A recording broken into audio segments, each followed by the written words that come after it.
I lied about an internship to graduate from university. When I was a senior in college, I had the choice between doing a capstone project or an internship for my last semester. I hated the thought of working on something academic and decided to go with the internship instead. So, I landed an internship at a local business and signed up for the class. About 6 weeks into it, things took a turn for the worst. The job was way different from what I had imagined. It was boring and tedious, and I hated going there. One Friday, I just left early when my boss wasn't around.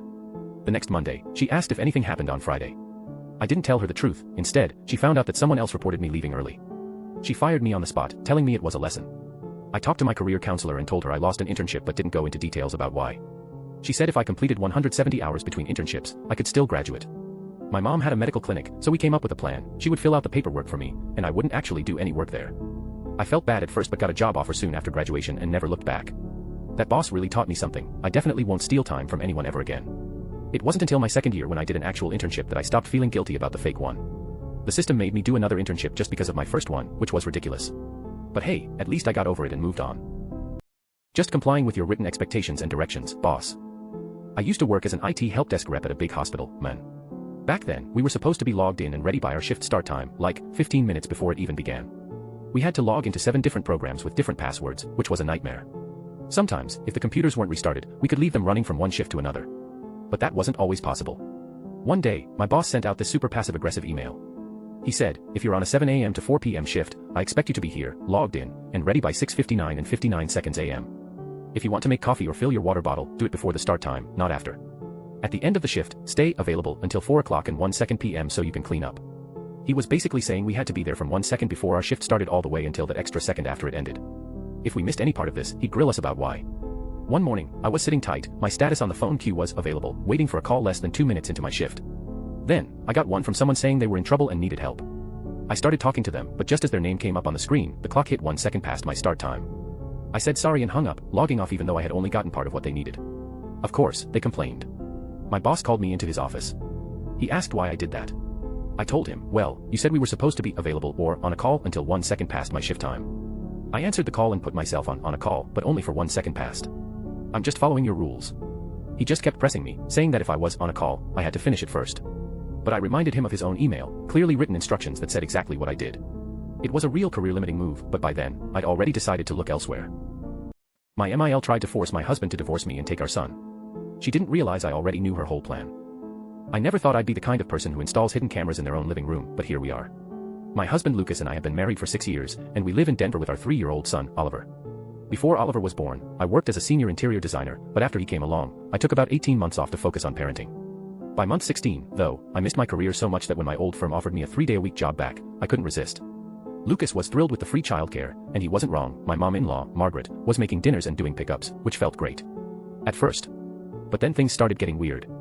I'd get home from work tired, only to find dinner already made, the dishes done, and Oliver already bathed and in pajamas. Margaret would say, I didn't want to bother you, but it all felt like she was slowly erasing me from my own evenings. Then came the comments, always framed as concern. She'd watch me yawn on the couch and say to Lucas, working moms have it so hard. She just seems so disconnected lately. When Oliver was being his normal, clingy self, Margaret would say, kids can tell when something's off at home, even if we can't. Lucas brushed it off at first, but slowly, I could see the impact on him. He started coming home quieter and watching me weirdly. One night he asked if I felt like I was checking out of being a mom. It made me furious because I work 3 days a week and spend every other second with my family. But the seed was planted. The worst part? Oliver. Margaret would crouch down and say to him, Mommy's very busy with her work now, isn't she? But Nana's always here.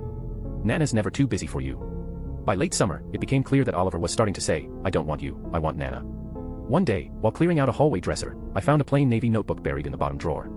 I opened it and read Margaret's handwriting. The first few pages were grocery lists, but then it turned into a diary. It was 8 months of my life completely twisted. Every time she snapped at Oliver or was late, it was documented. At the back, she wrote, once there's enough written down, I'll show Lucas. He needs to see this happening slowly so it feels like his idea to leave. By the time she realizes what's happening, it will already be done.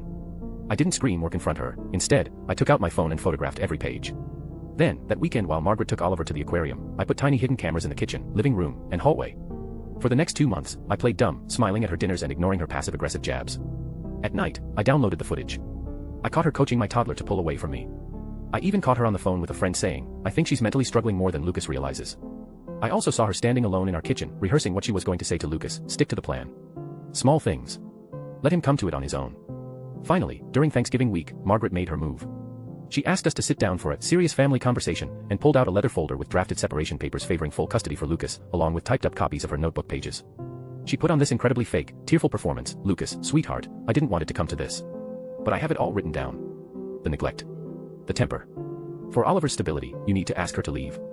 Lucas was stunned, staring at the pages, reading a horrific version of me. He looked like he'd been hit by a truck. Before he could say anything, I reached for my laptop on the coffee table. "Before anyone signs or agrees to anything, I think you both need to see something." I opened it and pulled up the photos of her actual handwritten notebook, zooming in on the sentence, "Let him come to it on his own so it feels like his idea to leave." Margaret went rigid. Then, I hit play on the video compilation. Lucas sat dead silent as he watched his own mother coaching his son to hate me. He saw her rehearsing her lies to an empty room. When the video ended, the silence in the living room was deafening. Lucas was completely pale and just looked at her and whispered, "Mom. What is this?" Margaret's sweet, concerned mask dropped. She looked panicked, then exhausted. She started crying real tears. "I just didn't want to lose you both after your father passed away. I couldn't just sit in my house alone and watch my life disappear." It was pathetic, but it didn't change what she did. Lucas stood up, walked to the hall closet, and pulled out her suitcases. He told her to go to a hotel and that he needed her out of our house immediately. She didn't even argue. She packed and left within 10 minutes.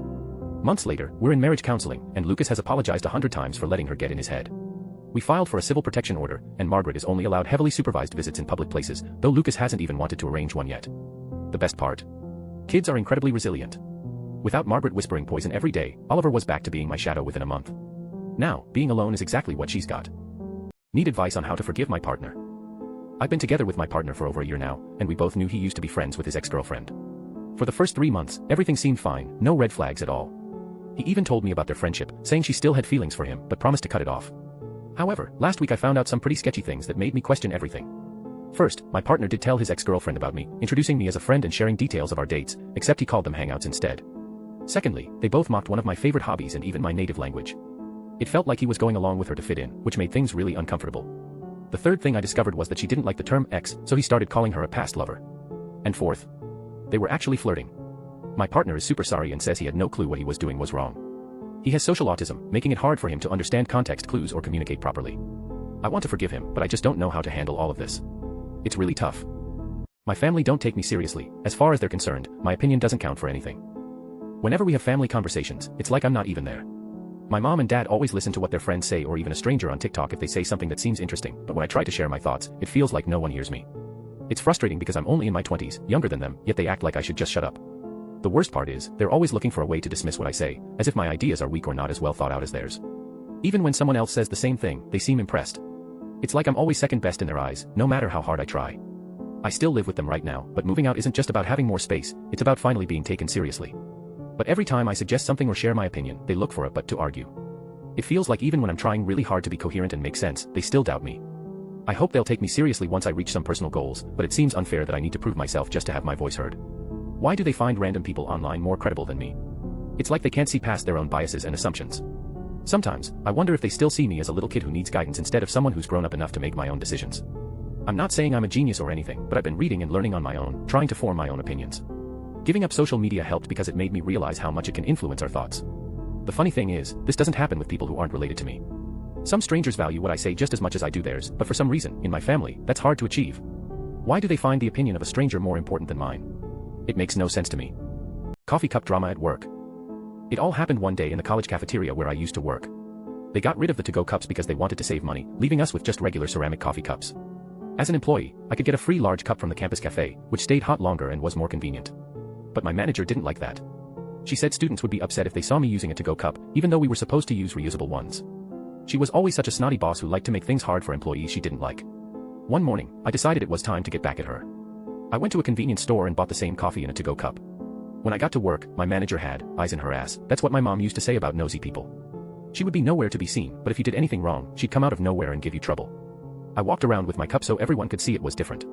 Then, right when I thought nothing would happen, here came my manager in her best snotty voice. "Didn't we have a conversation about coffee cups?" I just said yes, but explained that this one was from Sunoco and showed her the receipt. The look on her face was priceless. That was the best day at work ever. AITA for refusing to cover my coworker's shift after she told everyone I had nothing better to do. I'm 26, and I work retail. One of my coworkers always tries to swap shifts with me.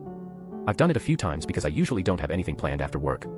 But apparently, she started spreading the word that, just ask OP, they don't have a life anyway. I only found out when another coworker overheard and thought it was an inside joke. A couple of days later, she asked me to cover a Saturday shift so she could go to a concert. I said no because I already had plans to stay home, catch up on laundry, and play some video games. She laughed and told me, "Come on, it's not like you're doing anything important." I countered by saying my free time didn't have to be important to be worth keeping. Now she's upset because she missed the concert, and a few coworkers think I should have helped out since I wasn't busy. So, AITA. Am I too available? AITA for refusing to go on trip with someone. Every summer, my family heads to the beach for a few days. We book about 4 or 5 hotel rooms, and it's always a blast. This year was different though. My cousin wanted to bring her kids and partner along. Her partner doesn't work, so she's in rough shape financially. One of my other cousins offered to let them stay with them, but they only said we'd chip in for anything extra the kids might need. The catch. No one wants her partner there. He has a drinking problem. Every time he goes to AA for a month, he stops after just one. He gets into trouble, like that DUI this year. And when he's sober, he's a total jerk. On top of all that, he refuses to look for work, even though his family is struggling. CPS got called on him recently too. When I found out about him coming, I told my parents I wasn't going. He causes way too many problems, and I don't want to spend the whole trip walking on eggshells. Plus, I don't want my kids around him. My mom said she felt bad for her cousin's kids but that it wasn't my call about his presence. The person staying with them doesn't want him either, but won't say anything. My mom suggested ignoring him, but that'll be tough since we'll all be together. And let's not forget, we'll be drinking too. I know he'll be sneaking into our coolers for alcohol, and once we're tipsy, we might snap at him. My mom mentioned not drinking in front of him, but that's just another reason why I don't want to go. My parents really wanted me there so they could spend time with their grandkids. But this would be the first year since I was a kid that I'm not going. Part of me thinks it's not worth all the drama, but another part is telling me, F him. Don't let his presence make you stay home. AITA. AITA for not wanting to go on a trip with my dad and his girlfriend, but going on a trip with my boyfriend's family instead. My mom passed away 6 years ago, leaving a big hole in my heart. Ever since then, my dad has found someone new, his girlfriend. They've been together for about a year now, and she lives with her kids, an 8-year-old and a 12-year-old. I don't really like her much, she's nice overall, but just big in personality. She gets on my nerves because she doesn't make it easy to talk to her, even though I can overlook that. The real problem is how intrusive she is. One time, she asked my boyfriend for his phone number when he was alone with him while I wasn't around. It felt like an ambush. She wanted to text him about us hanging out because I had politely turned down her invitations before. Her requests are way too much for me, like spending the night at her house, watching movies in her bed with her kids, or even being a test subject at her clinic. We've only known each other for a short while, and she wants to read every thought in my head. It's exhausting just being around her. I'm naturally introverted and like to keep things to myself. She doesn't get that, she wants everything laid out there. It's hard to be myself when I'm with her. The thing is, I haven't really dealt with the loss of my mom yet, and I don't want any relationship that reminds me too much of what I've lost. My dad and his girlfriend are planning a fishing trip this weekend and invited my boyfriend and me along. But honestly, I hang out more with my boyfriend's family than with my own. My dad is clearly jealous because he wants to spend time with us too. And it feels like his girlfriend is behind all of this, that's why she pushed so hard for us to say yes. I know I should go, but the thought of spending time with them just makes me feel guilty. I've recently gone on a 2-week international trip with my boyfriend and his mom, someone I really care about. We went as a group before too, including my dad and his girlfriend. Saying yes to this trip feels like adding insult to injury. I'm so conflicted, how do I say no again without hurting their feelings, especially after all the other times?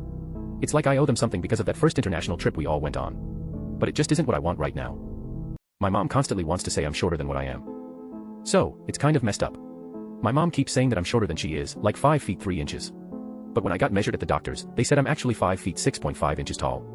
And to make sure, I even double-checked with a tape measure, and it confirmed the same thing. My mom is about 5 feet 5 inches, so standing next to her on flat feet, my eyes are practically at her forehead. But she just won't budge. She insists that I'm only 5 feet 3 inches tall. It's like, seriously. Has anyone else ever had this happen before? My friend who is actually 5 feet 3 inches said there's no way I could be that short. I mean, is it possible that she's doing this just to make herself feel better because she thinks I'm shorter than her? Like, does she think it's a thing for narcissistic parents to make their kids feel like they're taller? Anyway, I'm getting pretty fed up with it. So, I'm thinking about setting up an appointment with a psychologist. Maybe they can give me some insight into my upbringing and answer this weird question that just won't go away. I feel like I don't belong in my own country, but there's no way I can leave. I grew up in England, born and raised there, but every time I step outside, walk around town, or take my dog for a stroll, it feels like I don't belong. It's not that I think somewhere else would be better, I just feel lost here. You see, I have some health issues. I can't work because of them, so I rely on benefits to get by. My body is always in pain, and I'm constantly tired. Migraines are a regular part of my life, and it feels like nothing works right anymore. Being stuck here, without a job or any real prospects, makes things even harder. The kicker is, if I tried to move somewhere else, no country would accept me. They'd think I'm just going to be a burden. And being depressed because of my health already isn't easy, feeling like I don't have a home on top of that just piles it all on. It's hard not having anyone to talk to, and therapy hasn't helped much either. It's a cycle, you know. Feeling lost and alone, trying to find some place where I fit in, but everything just feels so overwhelming. My boyfriend doesn't want to use a vibrator during sex, even though I struggle to orgasm. Is this about his ego? My boyfriend and I are having some big problems in our relationship because I rarely reach an orgasm during sex, while he's pretty satisfied. He also doesn't last very long, which makes it hard for me to get enough stimulation before he finishes. I suggested using a vibrator to help me out, but he just wants me to use my hand instead. I don't get why a vibrator is such a big deal when we're both trying to have fun and make sure I'm happy. I'm starting to wonder if he's feeling insecure or if his ego is getting in the way because he knows I can't orgasm from sex with him alone. Am I being unreasonable for wanting to use a vibrator, or could his reaction be due to some insecurity on his part? The annoyances. Ouch. A mosquito splats on the back of my neck. I mutter under my breath, little blood-sucking pest. As I say it, I look around to see if anyone's listening, maybe they'll join me in this quest. Hey, you okay over there? I ask a knight who just arrived to guard my castle. He gives me a funny look and jumps on his horse, galloping away. His job is to map the forest south of my tower. The town folks call it the tower, but we use another name for it that's not so, well, let's say exciting. Visitors have been flocking here lately because of it. It's brought in some money too, safe and steady. But deep down, I worry that if I'm not careful, a big army might come to make sure I'm still the boss. Drip. A sweat bead falls on the wooden floor and splats. I could use a cool glass of water right now. Homeopathic doctors say ice water isn't good for you, supposedly it shocks your immune system. But my mind keeps drifting back to simpler times, thinking about hay bales and dusty fields. It's like they're saying, enough of this fancy stuff, go back to what truly matters. Boyfriend is upset at the clothes I wear. A few weeks back, we started dating, and everything was great. But recently, things got a bit tense because of something that seemed simple, what I wore. He got really upset when I sent him pictures from my family vacation. You know, just casual stuff like jeans and tank tops and shorts. He thought the denim skirts and shorts were too short and revealing, even though they definitely covered everything. They're not super skimpy, you'd probably see lots of teenage girls in similar outfits. He was worried that people would stare at me or look at me sexually if I wore them outside. It's like he thinks it draws too much attention, even though to me, the only thing showing is my legs, and they're pretty covered up. I told him they make me feel feminine and pretty, but he just wouldn't budge. He said that if I wanted to look pretty, I could wear them at home. I tried explaining that he was overreacting, but it seemed like his opinion was set in stone. It wasn't like he was trying to control everything, he just needed a little nudge to talk about what bothered him. Still, I agreed to stop wearing those clothes if that made him feel better. But it didn't sit well with me to compromise on something so basic. It feels like this is a big deal for him, and I don't want him to get upset or hold grudges against me. What do you think I should do? Impressive is relative. Shared early on Patreon, gravity generators sure are a great invention, I said as I looked out at the tiny ocean. I didn't even have to turn my head quickly to see the curve of the horizon. This place shouldn't have been big enough to hold an atmosphere, much less the beginnings of a city. No joke, Moore said, idly picking up a rock with one blue-black tentacle and letting it fall. This one's quality, too. No hiccups that I've noticed yet. In the old days, this asteroid wouldn't be good for more than mining or a dugout storage space. How long ago was that? I asked. Is artificial gravity a new thing? All I know is it's older than Earth's introduction to all this. Moore rippled his tentacles in a shrug. Beats me swimming. It wasn't invented on my planet, so no one bothered to teach it in school. Really? That seems like an oversight. Moore tipped his squid head back to look at me. Is everyone on Earth taught the origins of every technological advancement ever? Okay, fair point, I said. But we do know about the big ones. I could tell you all about the brothers who made the first flying vehicle, or the race between countries to reach the moon first. Right. So who developed the air circulation systems for reaching the moon? The food storage, the propulsion. Somebody along the way, I said with exaggerated confidence. Those aren't nearly as important, though. Artificial gravity seems like a big deal. Another ripple. You just say that because your species never figured it out on your own. A culture that can't throw things would be astonished if you didn't know who first invented your ball-throwing sports. I tipped my head in agreement. Yeah, I definitely don't know the history of modern sports.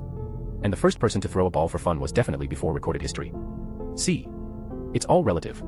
Somehow I doubt gravity generators were cobbled together with rocks in some species caveman days. Whether or not they lived in caves like we did. Moore spread his tentacles. Who's to say? Could be gravity-resistant rocks somewhere. Really? I asked, eyebrows raised. That would be really cool. He dropped his tentacles with a bored smack. I have no idea. I'm just making things up at this point. Wonder if it's worth calling back to the ship for an update. He tapped one tentacle against the hover sled and the large crate it held. I looked away from the shore, in the direction of the dinky spaceport. They probably won't want to pester the client until they're really late. This is definitely where we're supposed to meet them. The classy benches and railings of this cliffside lookout were unmistakable. Unless there was a second lookout, hidden from view, Moore said. Which they didn't tell us about. For some reason. Unlikely. Yeah, they're probably just late.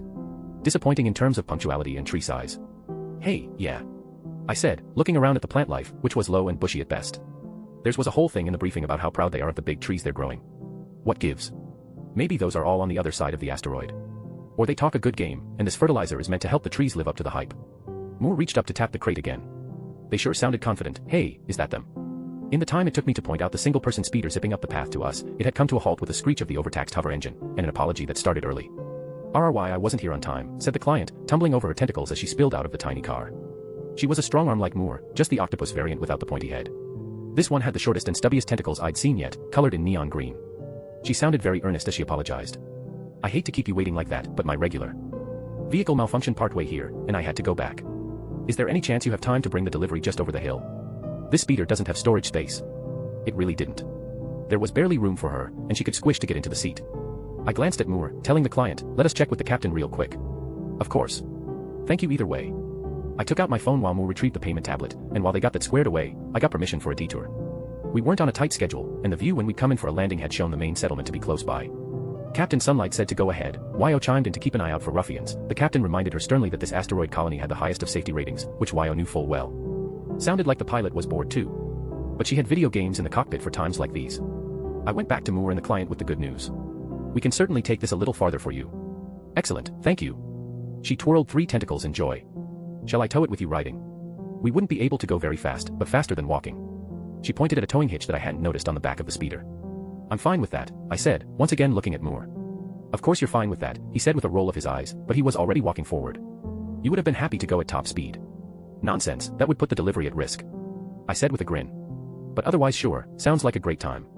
The client laughed at that, and Moore complained dramatically about the incomprehensible love of danger that all humans seem to have, and this one in particular. You should have seen her ride a sled down a ramp to catch an explosive before it went off. What?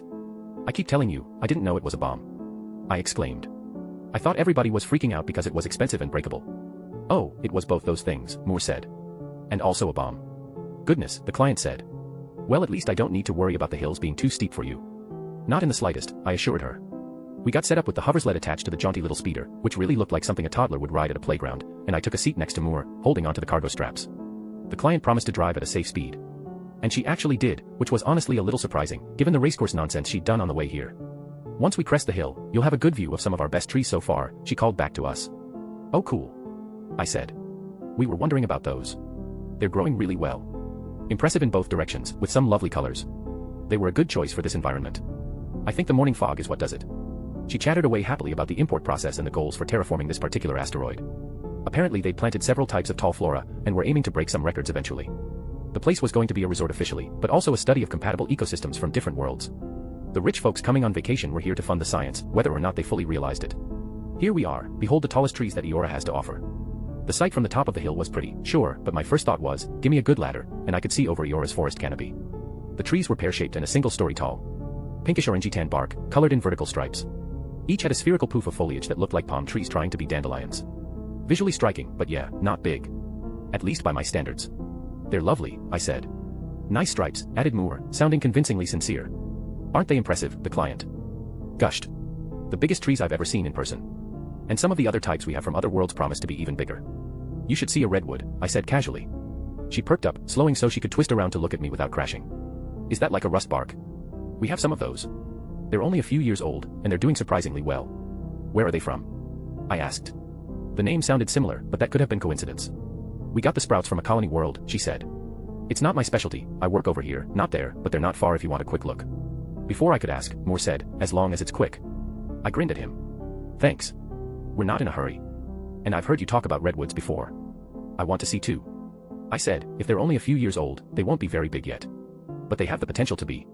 So we drove right past the building that we planned to load the fertilizer into, a low building, in classic strong-arm style, which I could have climbed on top of without using my hands. We crested another sharp hill that looked like it had been built intentionally, just for the view. The rocks that peeped out from between plants and dirt were all shiny black and obsidian-like. The trees we coasted down to park in front of made me grin. They were still young and bushy, but that was a very familiar green. The client parked and hopped out. The bark is hard to see from here, and it's honestly not very rust-colored, but if you get a closer look, it looks right to me, I said as I slid off the hover sled. Let me get a look at those needles. Moore asked, needles. The leaves, I clarified. They're narrow and pointy, so people call this kind of leaf needles. Ah. I was going to say, that sounds dangerous enough to be from your planet. Not everything from Earth is dangerous. Not even most of it. I laughed. Anyways, that's the cactus you're thinking of. Totally different plant with actual stabby needles. Passing wish from a passing planet. It's really not. The client cut in. But is this rust bark the same as your redwoods? I ran my fingers through the needles and ducked briefly in for a sniff. Sure looks like. If your resort is still going in a few centuries, these could be hundreds of times my height. The client spun to look up at me. I'm sorry, how tall? At the same time, Moore asked, how long? Answering both of them, I said, hundreds. This is the biggest kind of tree on my planet, and some of them are truly ancient. I've seen a cross-section from a stump that's over 1,000 years old, and that was about my height in diameter. There have been much bigger. The stubby-limbed strong arm looked absolutely flabbergasted. What? I tilted my head at her. Didn't that colony world say they get super tall? She waved half her tentacles. Yes. These are extremely tall already. Ah. Not by my planet's standards. Clearly. She turned her wide-eyed gaze back toward the bushy sapling in front. I'd heard that some planets have flora that gets freakishly tall, but really. To be fair, the big ones like this are freakish by our standards too, I said. Then I pointed at the sapling. But this is a small tree. Moore backed me up. I have seen this height on multiple worlds. She was still staring at the tree, looking a bit shell-shocked. I can't believe my cousin was right about researching farther afield. If he finds out our winning specimens aren't actually impressive to anyone well-traveled, he'll never shut up about it. I winced. Do you expect to get a lot of well-traveled visitors? No, mostly bored wealthy sorts from the nearest 2 moons, she said. It could actually be a while before anyone expects something taller. Moore said, then you can always take credit now for the exceptional fertilizer making the new trees reach ever more shocking heights. Sounds like it'll be a while before they get really extreme. I nodded absently and looked at the hill that blocked the view of the sea. You said there's a lot of fog here. That's really good for redwoods, it helps the tallest ones get enough water without fighting gravity to pump it all the way to the top. With a devious smile in his voice, Moore suggested, you could let people place bets on how tall a certain tree will be after each year. They're bound to bet wrong. Knowing our clientele, that might actually be popular. I said, and you have good fertilizer that might also make a difference. I'm assuming it's the best out there, I have no idea what makes a fertilizer good. Moore gave me an amused look. Something you don't know about your planet's living things. I am shocked. I spread my arms. I wasn't trained on tree care. I just think redwoods are cool. Which reminds me. I turned back to the client. You might see if you can find other types of trees that grow in the same forests as these. They've been known to work together and help each other out, because they need different things from the soil. A fungus network would be the most symbiotic, but that's bound to be risky when you're combining interplanetary biomes like this. The client's tentacles tapped at the ground like she was taking notes. That is a great idea to consider, thank you. I may have to seek out a more official source than that colony world. If you can get reliable information and identification from Earth, then you might be able to find the actual trees in a colony, I said. Moore said, just make sure you don't end up with bonus danger. Like real needles or other violent nonsense. Cactus live in dry climate, I told him. No especially stabby plants in redwood forests. Oh, so they're all safe? Moore challenged. No exploding seed pods or falling shells or hallucinogenic spores. Nothing like that, I said, then paused. Although. What? Do tell. I had to admit, there is a vine called poison oak. You should probably avoid that one. Moore laughed aloud. Of course there's a poison vine. The client said, I will be sure not to ask for anything poisonous. Thank you. How bad is it? Moore wanted to know. Does it smell tasty and tempt people into eating it? No, it causes a rash if you touch it. The oil on the leaves can stay on skin and clothes for a long time if you don't wash it. Some people are super allergic. Why do you even have something like that? It's an important part of the ecosystem. I said. I'm sure, poisoning everything that touches it must be crucial. It doesn't poison everything. Birds eat the berries and spread the seeds, so they're not bothered. Oh ho, a runner-up to a creature that eats earth poison. Tell me, have humans invented a range of ways to recreationally poison themselves with this vine? I shook my head. No, poison oak is just an annoyance as far as we're concerned. Definitely too toxic to eat. That's got to be a first. Stinging nettle, though, that makes excellent tea. There we go. The client looked from me to Moore. I get the feeling I should write down some of this for what to look for and what to avoid. Moore said, yeah, probably. I glanced back at the building that was still waiting for fertilizer. Got any writing implements in there? Oh, right. The delivery. Goodness, you'll be needing to get on your way. Quick, back on board and I'll just take a few notes while the junior crew unloads the fertilizer. Just a few notes, Moore repeated as he clambered back onto the hover sled. Sure. So how do these nettles sting you, and how do you turn that into a drink? I fully expect it to be the intoxicating kind. I explained while we drove over to do the original job we'd set out to do. Moore was disappointed to hear that nettle tea didn't even have caffeine in it. The client took lots of notes. When we finally got back to the ship, Moore told Captain Sunlight that we'd gotten caught up instructing the client on how to grow earth plants and avoid earth poisons, and the captain said that was basically what she'd expected. Volume 1 of the collected series is out in paperback and ebook. Shared early on Patreon, cross-posted to Tumblr, and Humans Are Space Orcs. Master list here, the book that takes place after the short stories is here, the sequel is in progress, and will include characters from the stories. I sexually assaulted my cousin a while back and I only just realized it. I made a throwaway account because I'm so ashamed. Back then, we were kids around the same age, and for years, we didn't see each other until their Christmas party. We were in the basement with his siblings and mine. At the time, I was in a really tough spot. We were playing around rough, and he headed out for me because I told him I was trans. I ended up not being so. While we were roughhousing, I don't know what got into me, but I humped him.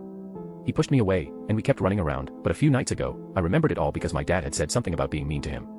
The party was at my mom's house, with her parents and his stepdads too, who are getting a divorce now, so I probably won't see him again. When I thought about what happened that night, I felt so sick, because I've been sexually assaulted too, after this incident, and never realized how similar it was. I had to grab my razor just to feel okay enough to sleep that night. I doubt I traumatized him or anything, he probably barely remembers it.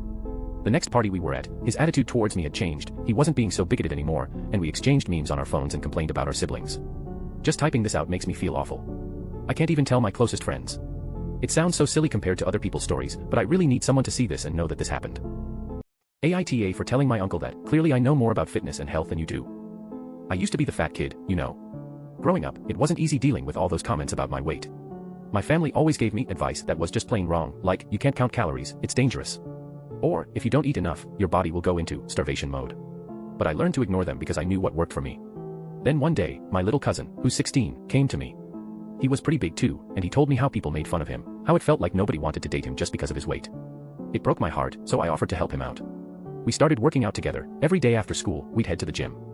I showed him how to meal prep, taught him about nutritious eating, and got him a food scale and body weight scale too. His parents were pretty dismissive of his efforts though, they just thought it was a lost cause. It really pissed me off that he felt so unsupported by them. I mean, who wants to wear 3XLs like his parents anyway? One time, we were at their house helping with Wi-Fi setup, and my cousin started talking about what he was making for dinner, a protein bowl. His parents acted like it was the worst idea ever, saying it wasn't healthy for an orphan. I shot back, well, clearly, I know more about health than you do because one of us is obese. That made him so mad, he told me to get out, and I left. Then my dad called, telling me to apologize. He also said I couldn't take my cousin to the gym anymore because it was rude. But everything I said was true. My cousin is literally obese, and it's not healthy. Are you serious? AITA. Furrymatic lovers number 1, artificial intelligence will take everyone's jobs. May I, Michelle? Marta asks, bursting into the recording studio without knocking. Happy Gems has accepted our quote and signed the agreement. I left the project prints on the Yamaha grand piano over there, she says, tossing a folder filled with papers at him. Michelle catches the folder, glancing through it. Another video game. Seems like that's all they do these days, he grumbles under his breath. Turning to Marta, he sighs, if I had my way, I wouldn't take on a single one of these jobs. You creatives are always late and complaining. But he knows better than to argue with her further. Sure thing, no complaints here, Michelle says with a reassuring smile. He grabs the prints and a marker, starting to work immediately. Beta Consulting is a small company, more like a startup that helps software developers in the mobile device industry. Michelle, one of their newest hires, focuses on creating sounds and jingles. Lately, he's been asked to compose entire songs or symphonies for video games, tasks he finds utterly wasteful. He isn't a sound engineer, instead, he was once a music theory professor at a top conservatory. But teaching felt like a waste too, so here he is, dedicating his talents to something that reaches everyone's ears. His wife, Louisa, was against the change. She'd been proud of her husband being a distinguished professor and now she calls him a useless freaking STEM guy.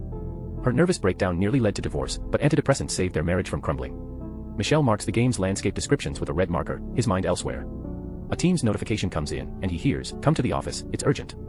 Opening Julio's office door, Michelle walks inside, only to be stopped by the HR manager, we can't waste time. You're fired. Pack your things and go home, Julio says without preamble. Michelle's heart races as he stammers, huh? Julio continues, Luigi wants all of you artists replaced by AI by 2026. It starts with you and Nicola, it's nothing personal. Michelle feels his anxiety mounting. Don't do it. I have a family, he pleads. Julio explains, you're the only ones without kids. The 3D modelers are getting replaced this week too. Michelle, on the verge of tears, rants, that's a huge mistake, we're creatives. It's not the same thing. You cost nearly €2,000 a month, whereas Google costs us 80, Julio states coldly. Don't raise your voice at me again. Michelle, heart pounding, cries out, I gave up my university job for you people. That's your problem. I nearly got divorced to work here. That's your problem too. What am I supposed to tell my wife? Julio rises from his chair and slams his fist on the table. Open your eyes, AI is going to replace us all. Do you get that? Get out now, the registered letter will arrive in a few days. Michelle pleads, please, don't make me lose my job and wife. Julio shouts, have some dignity. Everyone's getting replaced by AI. Now go. Tofu by setting my mower ablaze and had to call 911. My lawnmower wouldn't start, and over the past 2 days, I've tried everything. I made multiple trips to the hardware store, changed the spark plug, bought new gas, put in fresh oil, cleaned the air filter, used a tune-up spray, and even rebuilt the carburetor. It worked for about an hour, but when I ran out of gas, I refilled it and tried to start it, WOOOOSHHH. My 8-year-old daughter was so scared that she hid behind me, and all the neighbors came out to watch. The flames got over 10 feet high, and for a moment, I thought there would be an explosion. Funny how at every trip to the hardware store, I saw a family friend. On the last one, I said, if this doesn't work, I'm setting it on fire. Ha. No pics though, this subreddit won't let me post them. Forcibly closed the door on a teacher and another kid got blamed. I've told this story before, but you might recognize it. Our middle school was mostly indoors, with hallways in a pentagon shape, and the library right in the center. Library doors opened outward into the hallways. It got pretty crowded between classes, and we were only allowed to move in one direction. A door was about to open right into me, and I wasn't having it. I stuck out my left arm and stopped the door from opening. There was a bit of resistance, but then I leaned in and forcibly closed it back shut. A few seconds later, the door burst open again, and this time it was an older woman, probably a teacher, who was yelling at another kid behind me. "You don't ever close the door on me." It wasn't me. It was him. I never turned around, so I didn't see what happened to that kid. 23 years later, the kid who did it said sorry. AITA for not immediately picking up my dog's poop in my own yard. So, I live in a townhouse in Ontario, Canada, with a partially fenced backyard. The back portion is unfenced for yard maintenance, but it's mostly just the front that's enclosed. Recently, I've run into some issues with one of my neighbors over my dog's waste. I work as a bartender and tend to get home late at night. During the day, I usually take my dog out for a quick walk around the block, but when I come back from work, I'll bring him to the backyard. If he poops in the fenced part of the yard, sometimes I won't pick it up until morning because it's dark and hard to see, or if there's bad weather, like last night during that big lightning storm. I've always thought this fenced area was private property, but my neighbor has been getting super aggressive about my dog's waste being on my own land. She screams at me and calls me all sorts of names, saying I'm lazy and disgusting, even when the poop is only there for less than 12 hours. She also admitted to coming into my yard to check if there's any poop, which I asked her not to do. This whole situation has been really frustrating. Here are my questions. Am I right in thinking this fenced part of the yard belongs to me and it's okay to leave waste there for a bit? I always clean up immediately on shared ground, but I thought this was private property. Secondly, can I do anything about her coming into my yard without permission? Is it considered shared space? I know I might be in the wrong here, I've been pretty snarky too. But man, she's been so rude and aggressive towards me. Are you an a-hole for not picking up after your dog right away?